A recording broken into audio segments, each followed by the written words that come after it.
The girl who borrowed tomorrow's. The sea always sounded different near the lighthouse, as though the tide exhaled secrets between its breathless crashes. To most, it was just wind and waves, but to Mara, it was a rhythm she felt in her bones, a soft, mournful heartbeat that tugged her toward the cliffs each evening. She walked the narrow, salt-bitten path with a familiarity that frightened her, for the lighthouse was where time misbehaved, where it held its breath, stretched thin, pooled strangely like light through stained glass. They said the stone steps swallowed minutes. They said the lamp's revolving glow shifted memories. They said nothing there ever stayed the same for long. Mara didn't mean to test the rumors. She didn't mean to change anything. She only wanted one thing, a tomorrow that wasn't empty. The first time it happened, she merely brushed her fingertips along the cold stone of the lowest step and felt a shock like a held breath suddenly exhaled.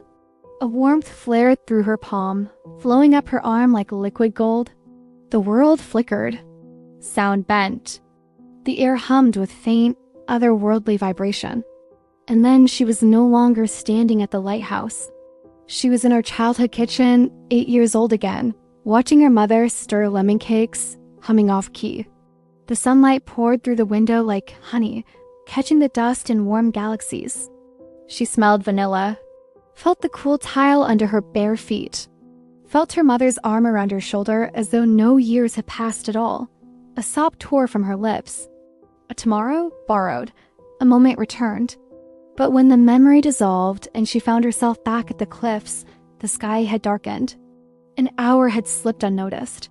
And behind her, at the very edge of sight, stood a faint silhouette, tall, indistinct, silent.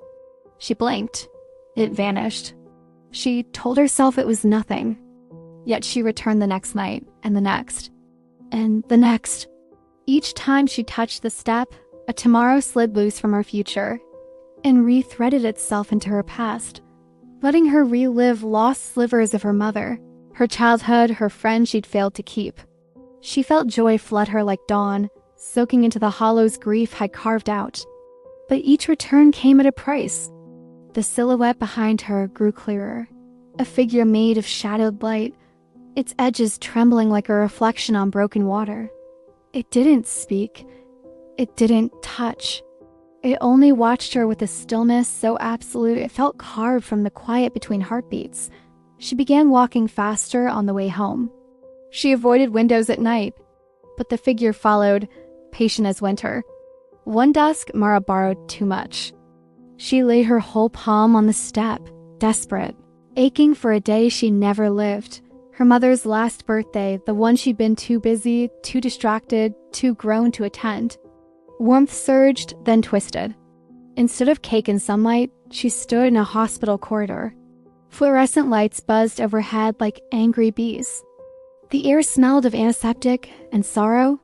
Her mother lay in the room ahead, frail, fading, hands folded atop a blanket she barely sank into. "Mara?" Her mother's voice, thin as paper. Mara walked forward, her throat a locked, burning ache. "I thought you were coming," her mother whispered. "I'm here now," Mara murmured, but the words felt stolen from someone kinder.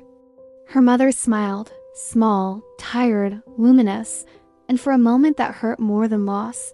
She reached out as though she had all the time in the world, but the memory shuddered. The edges blurred. A coldness crept in like a tide swallowing sand.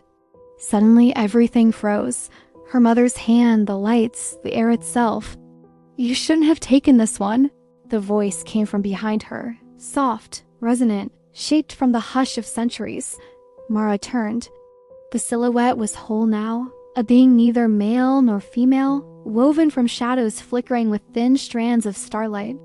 Its eyes were deep wells, reflecting every tomorrow Mara had stolen. "You have borrowed too much," it said. "I just wanted to see her again," Mara whispered, her voice cracking like sea glass. "And so you did," the being murmured, tilting its head with something resembling sorrow. "But each tomorrow you take must be filled. Time abhors the void. It must consume something in return." Her chest tightened. "What does it want?" The being touched its chest, then hers, with emotion like drifting smoke. Your future, it replied, piece by piece. You invited me by creating the emptiness. Mara staggered back, her pulse thrashed. Take me, not the memories.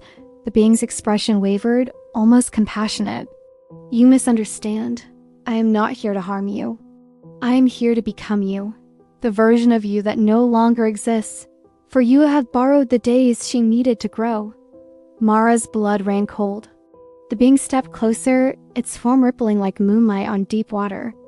Every tomorrow you stole built me, a girl shaped from unlived years. I am the echo left behind. Mara looked into its eyes and recognized herself. An older her, sadder, hollow. The tomorrow self she'd abandoned. I can't lose the memories again, Mara whispered. You won't, the echo promised. But now we walk together, one of us in shadow, one of us in light. That is the cost. The world trembled. The hospital dissolved. The lighthouse steps were turned beneath her feet, the sea roaring its ancient warning. Mara stood beside the echo, two silhouettes carved against a bruised horizon. What happens now? She whispered. The echo reached out, touching her cheek with a featherlight, chilling softness. Now, it said, you live the days you have left, and I hold the ones you abandoned. No more borrowing. For the first time, the echo smiled, not cruel, not hollow, but almost tender, as though grateful to finally be seen. Mara walked home, the wind sharp and salted, her heart heavy but steady. She did not look behind her. She didn't need to. Her echo walked just off her shadow, silent as falling dusk. And though the weight of borrowed tomorrows lingered like a bruise inside her, Mara felt the faintest flicker of something almost forgotten. A tomorrow she had not yet touched. A future she could still choose to live. The echo of her lost futures followed, neither curse nor comfort, but simply truth, a reminder that every moment taken from the future must be paid for, one heartbeat at a time.